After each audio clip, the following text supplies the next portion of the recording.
And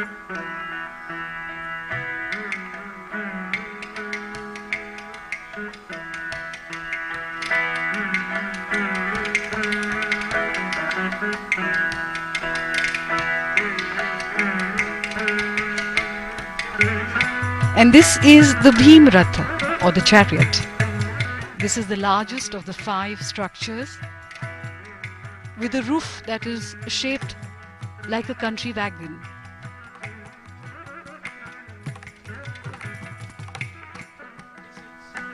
It's interesting how these rathas are named after Pandavas, epic heroes from the epic the Mahabharata.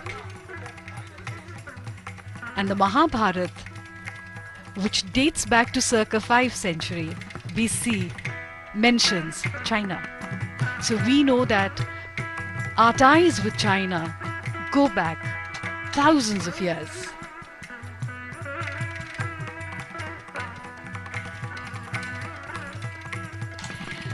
The Yudhishthir or Dharmaraj Ratha is the tallest structure.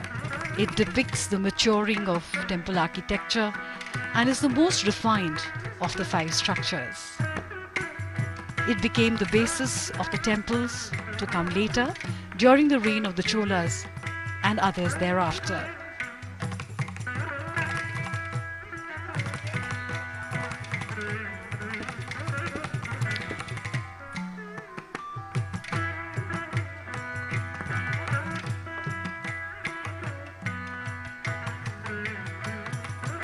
The base of this shrine is supported by carved pillars with lion bases and corner supports.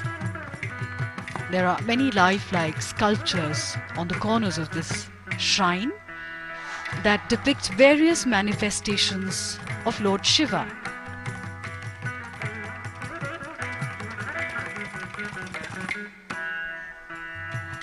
The 2 leaders pause for a moment to admire these great works of art.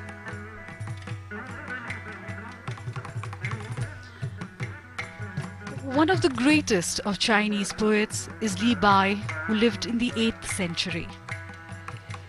His words resonate on this occasion.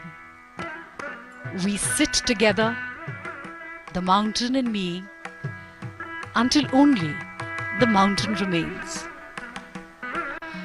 In only such a meditative state could the artists have created such works of beauty, and the beauty in turn takes one into a meditative state.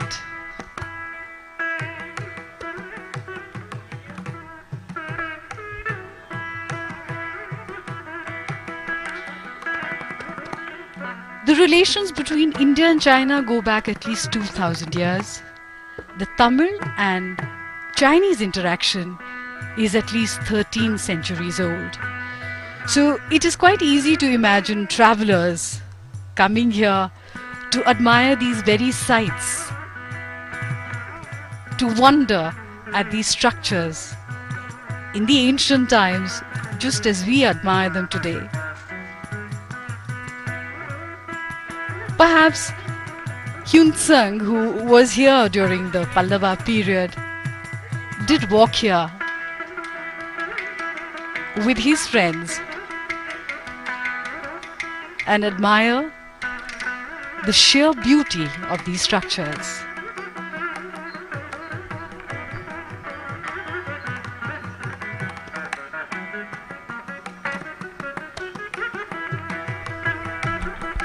These beautiful structures have been left unfinished. No one really knows why. Li Bao has said, "No one understands now those who could hear a song this deeply vanished long ago."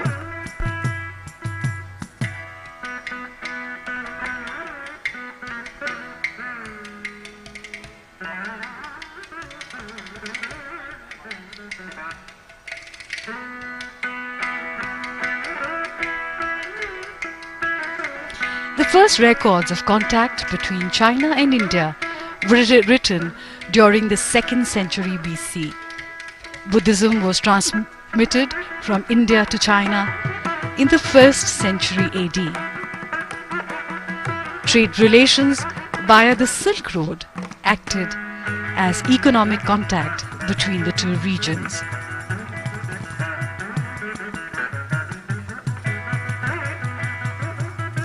There is a 1,000-year-old history between Chuanzhou and Tamil Nadu. Tamil traders lived there during the Song and Yuan dynasties and built temples there. The most famous being the Chedian temple,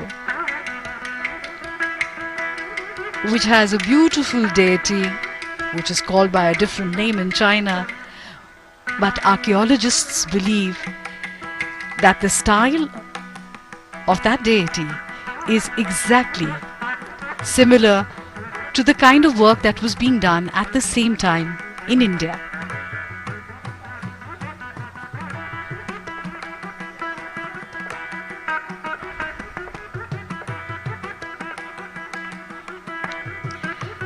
In the 1930s, dozens of stones showing perfectly rendered images of the god Narasimha, the man-lion avatar of Vishnu, were unearthed in Chuanzhou.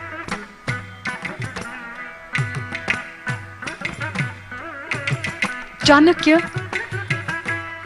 in circa 350 BC, who was the Prime Minister of the Mauryan Empire, refers to Chinese silk as Chinam Sukha, or the Chinese silk dress, and Chinapatta for the Chinese silk bundle in his Arthashastra.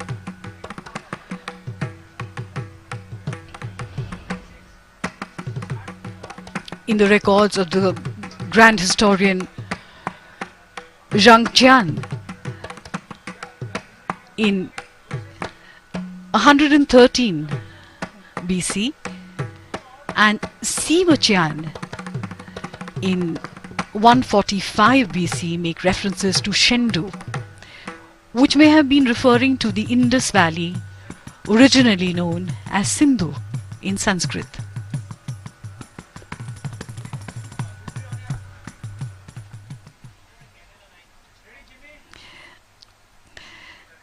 Of the many interesting similarities and commonalities between India and China is sugar,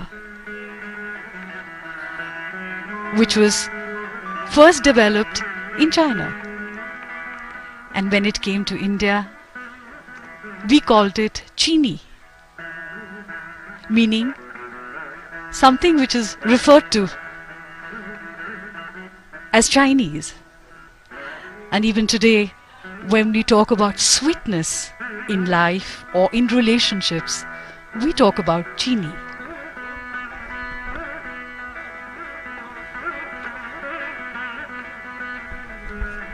The Cholas maintained a good relationship with the Chinese. An entire treasure trove of ancient Chinese coins have been found in the Chola homeland.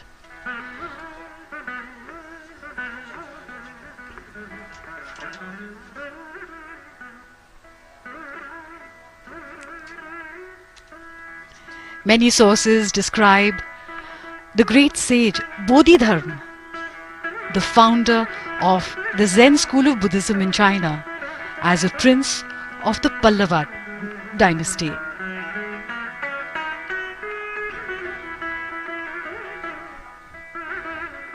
During the 8th century, the astronomical tables of signs by the Indian astronomer and mathematician Aryabhat were translated into the Chinese astronomical and mathematical book of the Treatise of Astrology of the Qian era.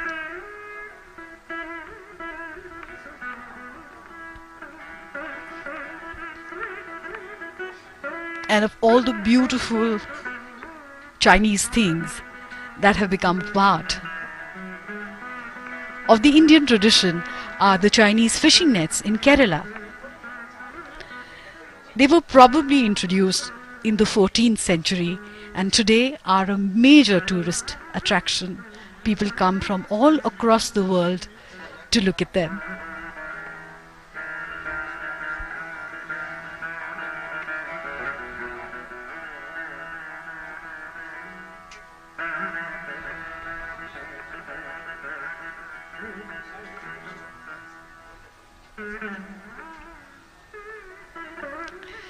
These structures here, the rathas, date back to the 7th century and are attributed to the reign of King Mahindravarman and his son Narasimhavarman in the 7th century of the Pallava kingdom.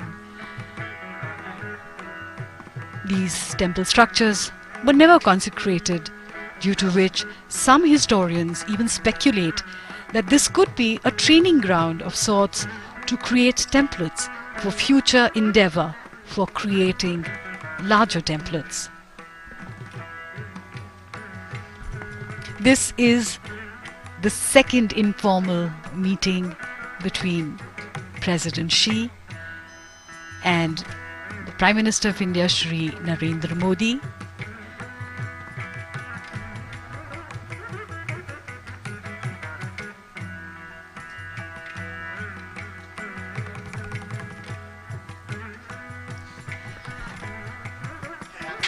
The greenery all around and these boulders, which have been so beautifully chiseled into these shrines, remind me of the words of Li Po. You ask me why I make my home in the mountain forest, and I smile and am silent, and even my soul remains quiet. It lives in the other world, which no one owns. You ask me why I dwell amidst these jade green hills. I smile. No words can tell the stillness in my heart. I live in the other world, one that lies beyond the human.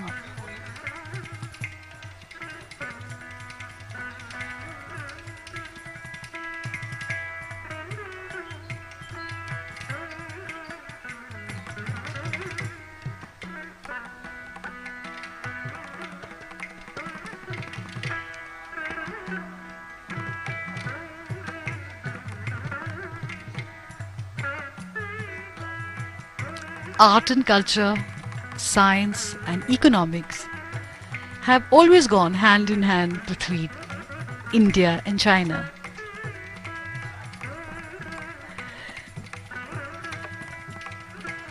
Five of these rathas are present here, of which 4 are linear, whereas the 5th, which is the Nakul Sehdev Ratha, stands apart.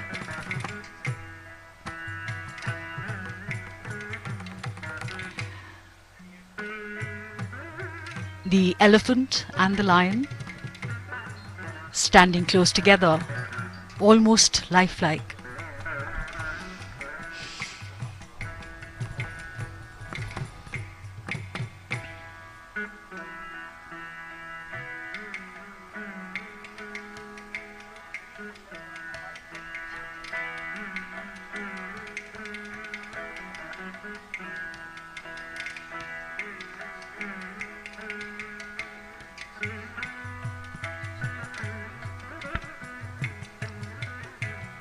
A delegation to China was sent as long back as 1,000 years ago by the great Chola Emperor Rajaraja.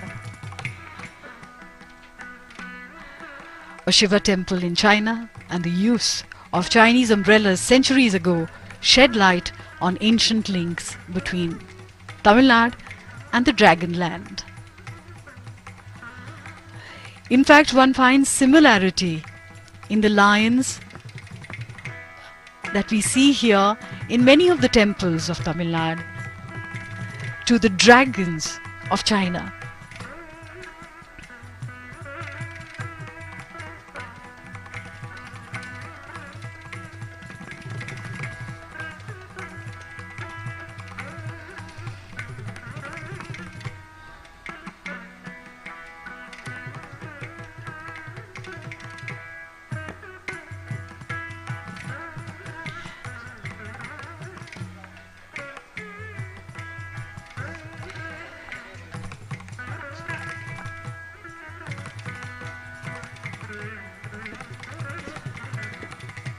These are visuals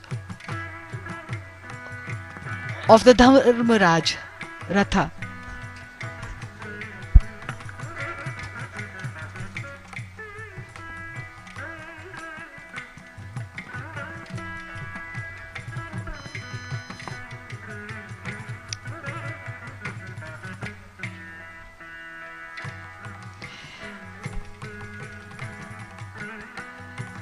This informal meeting reminds one of September 2014 when the two leaders met in Ahmedabad on the banks of the Sabarmati River. They met last year in Wuhan, an ancient city which at the same time is modern in China, and of course, and now this meeting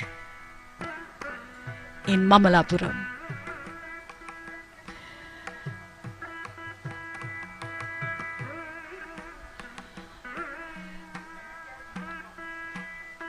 These informal meetings where the two leaders meet as friends, work towards solidifying the India-China relationship.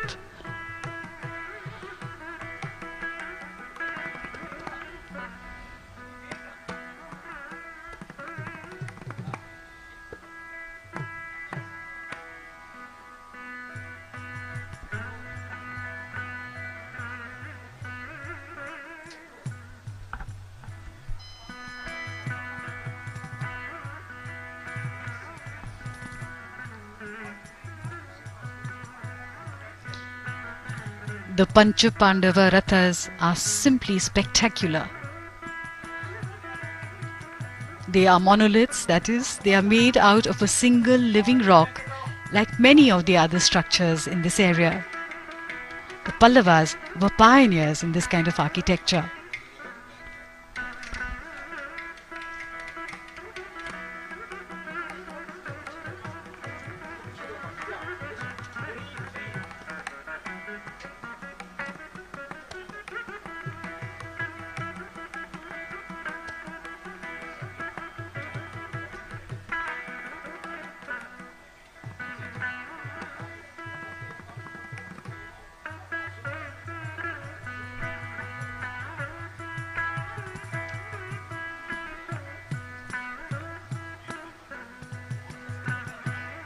President Xi and the Honorable Prime Minister Shri Narendra Modi circumambulating these structures.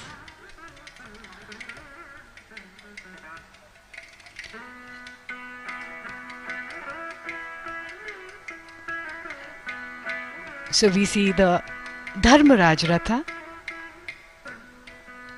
which has beautiful depictions of Shiva in various forms.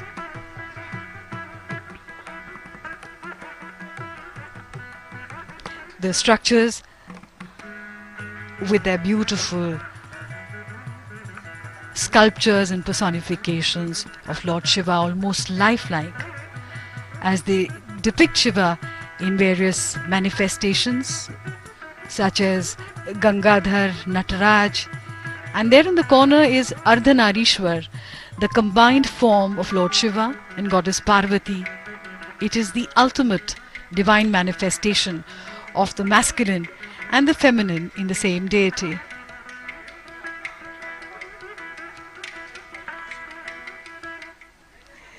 And we see Lord Shiva's mount Nandi behind the beautifully carved Arjuna Ratha, and those boulders that were left incomplete, and no one knows why.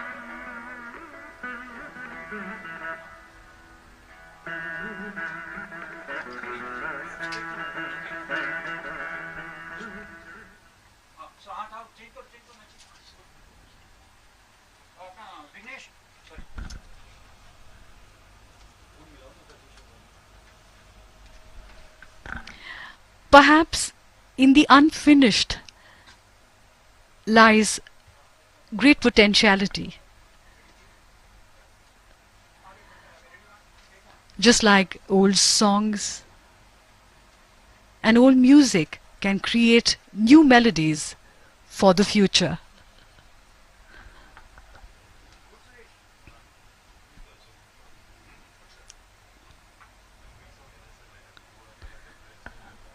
The Honorable Prime Minister Shri Narendra Modi and President Xi moving towards the beautifully decorated gate as he sees off President Xi from this spot.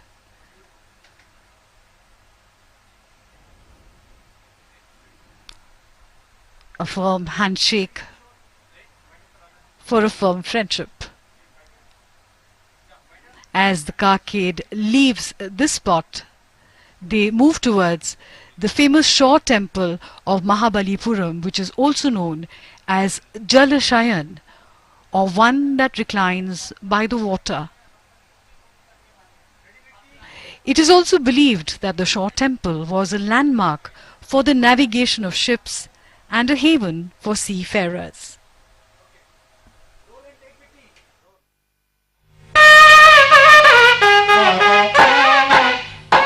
The most iconic image of Mamallapuram are the twin shore temples, magnificently located by the sea.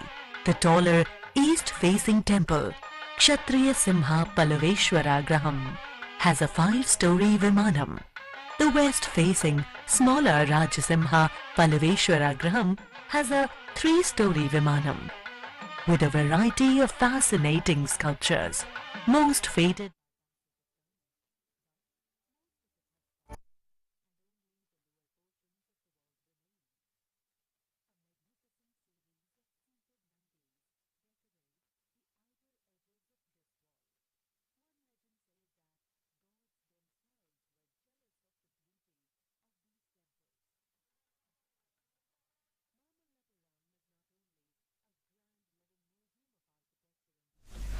ఇంకా నువ్వు పాదం మోపిన తర్వాత అది అట్లా అయిందేమో అనుకున్నాం.